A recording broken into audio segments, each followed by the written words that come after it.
Just now on the Vaqueros Cafe and Cantina Hotline, head coach John Walsh. Coach Craig Way, along with Jeff Howe, glad to have you with us. And welcome down to the greater Austin and Central Texas area. How are you today? I'm great. Appreciate you having me on. It's been a pleasure so far being down here. Well, I know this has been a whirlwind for you, and for folks who might have been curious as to, wow, How did San Marcos wind up with a guy with such a pedigree? Some of the quotes you've noted about when you and I were texting was about there were so many things about this particular position, and as I kind of said to you, I've heard it described really the program being a sleeping giant. I mean, what really stood out to you and appealed to you about the San Marcos program that got you really interested? Because once you had decided to step away from coaching and stepped away from Geyer, you kind of had a different mindset when you found out about this particular position, didn't you? Yeah, absolutely. You know, I resigned before the pandemic hit, so when it hit, I was looking for a one-horse town, a place where my family would like to live, and something that needed building. You know, it wasn't my desire to take over a program that's won titles already, because all you're supposed to do to those places is win titles. There's not, there's still a job that it's still hard to sustain success, but I was looking for what I've been accustomed to. I started out in Brownwood under Steve Freeman and W.T. Stapler, and that program was a 2-8 and 1-9 program, and he taught me how to build that thing up, and then started Geyer from ground up. So it's really all I know. And then when the pandemic hit, I got a little worried. I thought I was fixing to be a salesman or something for a little while, because school business shut down like the world did. And then the San Marcos job came open, and I just started investigating. And we knew we loved the area.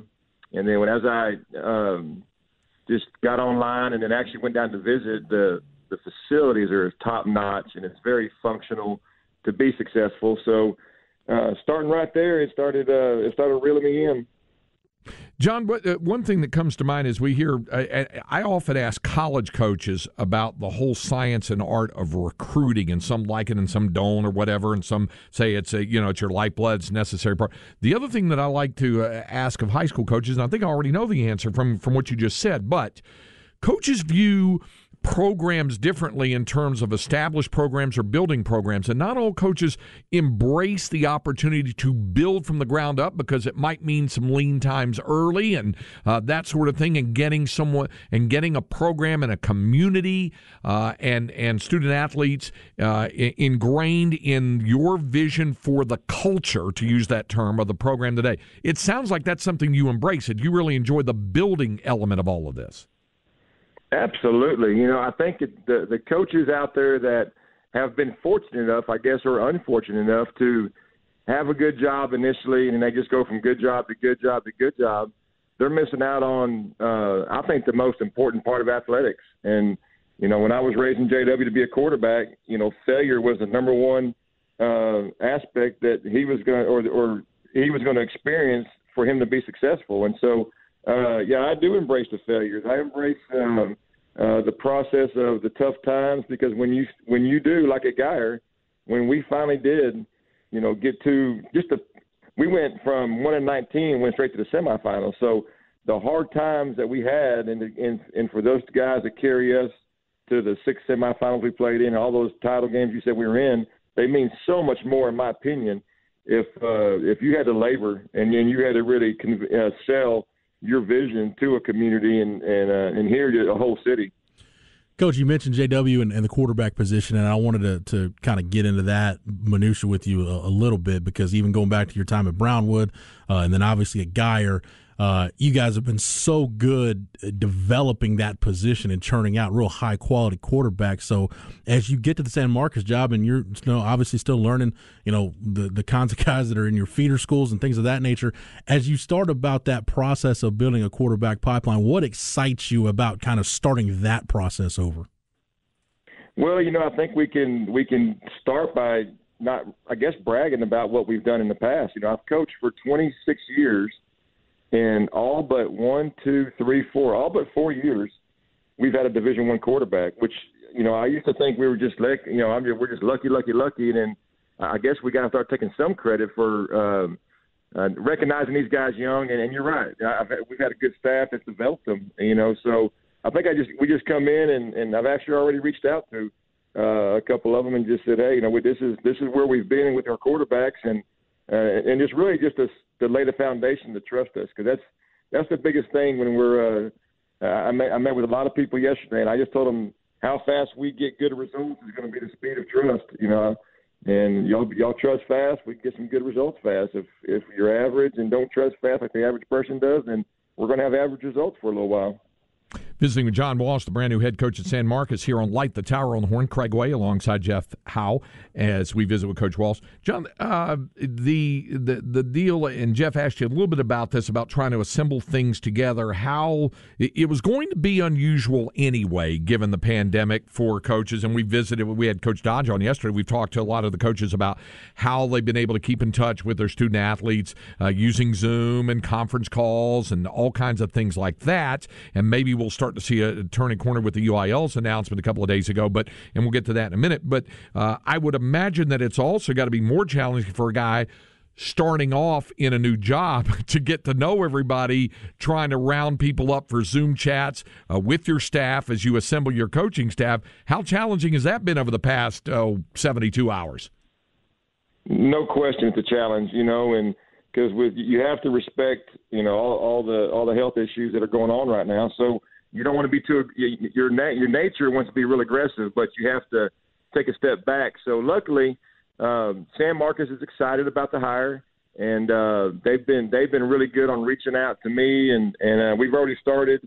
I've got about 6 of them scheduled today, and I've promised them out of 51 coaches, we did a group meeting, but I've promised them that over the course of the next 2 or 3 weeks that I'm gonna grind it, and we're gonna have personal meetings on Zoom, and I'm a people person, and that's kind of I don't have many gifts, but I think that's one of them, and I like doing it person to person, so I'm fixing to test myself how good I can do it through a screen. Coach, I know anytime, coaches talk about, taking another job or moving somewhere, geography plays a really big role in it. So you talk about coming from, the north end of the Metroplex down to Central Texas. When you started looking into this job, and I know we talk about facilities and some of the other things, but in terms of, do you look at things like, population growth trends and things of that nature, and how big, it seems like, there's new subdivisions popping up by the hour down in Hays County. Did you look at stuff like that and really study kind of how San Marcos is growing and where it's going to be in 5 or 10 years? Yeah, I did lots of research, believe me. And my roots are from Merkel, Texas. And then my first coaching roots are from Brownwood, Texas. So geography-wise, I was never a city boy, but I tried to turn this Schuyler community into a one-horse town on the west side of the Metroplex. And so the geography of San Marcos is great. And I did – one of the first things I pulled up, because I'm not afraid of the numbers game.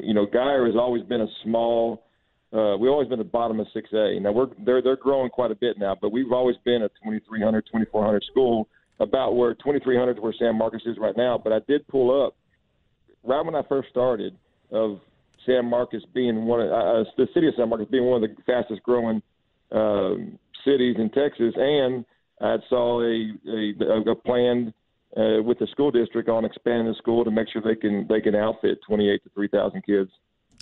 We're visiting with the former Merkel Badger, the new head coach of the San Marcos Rattlers, John Walsh, joining us here on Light the Tower. John, it's the inevitable question I know that everybody under the sun would probably ask. I got a feeling my television cohort, Rick Renner, probably asked you that when he had a Zoom chat with you yesterday, and that is the deal of the district with San Marcos going back up to 6A, and oh, by the way, not just going back up into 6A, going into a district with the likes of Lake Travis, and then the guy you just saw back in December, Todd Dodge and Westlake. How about your thoughts on the landing spot for the Rattlers in the new realignment? Yeah, absolutely. There's no question. I'm leaving Allen, they're going to be in our district, but I'm used to playing Allen, Cedar Hill, DeSoto. I'm used to coaching against those guys. San Marcos is not used to playing against those cats. And I think now they were in there with Steele and Judson, 2 years ago, the last 2 years, which is tough.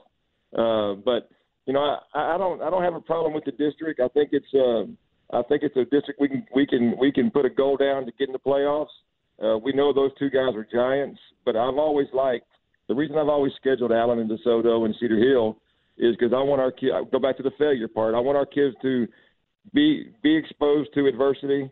I want to see our kids see what winning programs look like. And on a personal note, I love coaching against guys like Hank Carter and Todd Dodge because it makes me better. Yeah, it's funny. Coach Dodd said the same thing about it. He said he welcomes. He said he said I consider John Walsh a friend, and I think we always like. He said coaches like having that kind of challenge. They like challenging themselves and their programs a little bit. And by the way, his kid, you had to go up against him the last couple of years. I mean, playing South Lake Carroll district play was also quite a challenge for you. Yeah, I've beaten South Lake several times, but I have not beaten a stinking Dodge yet. So it's on my radar. Believe me. Riley and I had two great games the last 2 years, and it was fun. And he has a great staff. And then of course what happened in the state title game with Todd. But yeah, I'm 0 versus the Dodgers, and that's a good challenge for my career to finally get one of them. Coach, I've always been impressed with the way you guys have really fit your offense to your quarterback, whether you kind of got a guy like JW that can do a little bit of everything. You've got a guy like Gerard who's primarily a runner. You guys have always done a really good job of fitting it to that skill set. But, for folks down in San Marcos that really haven't seen your program play, they're not that familiar with the Geyer program, the guts of your offense, just kind of the bones of it, what can people expect from your offense in terms of philosophy you're bringing to the table? Yeah, and you mentioned it's really multiple, and it can go a lot of directions, which is favorable for, we can just, like you said, it all depends on the talent of our quarterback. So, but with the one thing that's a non-negotiable is we're going to run the football and we're going to play a tough brand of football. And in the age of the spread offense, there's not many people that are using tight ends or H-backs. We'll be in the 4-wide game, but we're going to come at you and we're going to present you with some different formations and see if you want to play that kind of football for 4 quarters. Yeah, and it's not like you didn't have a good running back. Having Kadrick Cobbs really helped you quite a bit last year, even though everybody felt so bad for Eli Stowers, your quarterback, getting injured in the very early in that state championship game. Kadrick was a guy who really helped make your offense go, wasn't he? Yeah, he was the bell cow. And when it came down to needing some plays to make a difference or seal the deal, I could always put it in his belly, and good results were going to happen. Well, John, it's a pleasure to visit with you. I appreciate you taking the time to do this, and I look forward to visiting with you again as we draw closer to the season. And, I know you've the old thing about drinking out of a fire hose. I know you got a lot of work and assembly and all that kind of – oh, that was the other question I was going to ask you. How much of your staff from Geyer is accompanying you to San Marcos? How much are you building from other contacts and people that you've, I hear coaches say this a lot, hey, there's a guy you met an assistant somewhere, maybe at coaching school, maybe in a game somewhere else, and thought if I ever had a chance to hire him, maybe I might see about that. How much of all of that goes into assembling your staff at San Marcos? Yeah, so it's, I'm going to be real – with the pandemic, I'm going to be real compassionate in this transition with your current staff. Luckily, there's about 3 or 4 openings right now, so I'm able to bring 2 of the leaders that were on my Geyer staff with me. Because Geyer's a hard place to leave, so a lot of these guys got to stay with Rodney Webb, and they're going to be fortunate enough to keep this thing rolling here, hopefully. And so I'm getting to bring 2 leaders, 2 guys I trust. And then when it hit the media, my email hit up pretty good with some resumes, so I'm going to kind of sort through and find out some hot, maybe get some hot shots. And I do have some guys that are being recommended by guys like the Todd Dodgers of the world that they put their name on. So we're going to end up putting a pretty good staff structure together down here in San Marcos. We're looking forward to seeing it in action as we draw a little bit closer. And, John, we really appreciate the time. We'll be back in touch as we draw closer to season. Look forward to seeing you at coaching school as well. Thanks so much for taking the time. And, again, welcome to the area. Glad to have you down here. Thanks, Craig and Jeff. Appreciate it. All right. Thank you, Coach. That's John Walsh, head coach of the San Marcos Rattlers. And, he's – you can tell, and all the things that I've read as well. He's excited about the challenge and rolling up his sleeves and jumping in to this. It's a guy who knows about building and knows the things that it takes to start to build a program, and he's jumping right in. I really do like Craig. I really have admired the way whatever their quarterback, and usually what they've done, and the two that I really know they did it with were with JW and with Gerard Hurd. Mm-hmm. When JW was committed to Oklahoma State, they went to Dana Holgorsen and said, hey, kind of what can we put in our offense that can kind of mimic what you do to get him ready. And they did the same thing with Gerard Hurd with Brian Harsin. When Brian Harsin was the OC, said, hey, kind of give us some things, just some basic principles that can get him ready. Obviously, Gerard Hurd ended up not playing for Brian Harsin, but it was what it was. But no, that is a phenomenal hire. And you're right. I think it's easy to look at the success Geyer had, Craig, and think it was just kind of an add water situation. But there were some rough times early. But when they got it figured out and got it right, they took off and never stopped. We could mention the things about them being successful and getting to the winning a couple of state championships and getting I think it was 6 state semifinals, all that other kind of stuff. Maybe the most impressive number, and he kind of said it quickly and he moved on to other things, but maybe the most impressive number was his first 2 seasons they were 1-19. Yeah. His third season they were in the Final Four. Yeah. That's pretty impressive. And I was there for that game when they lost to Longview. Absolutely. All right.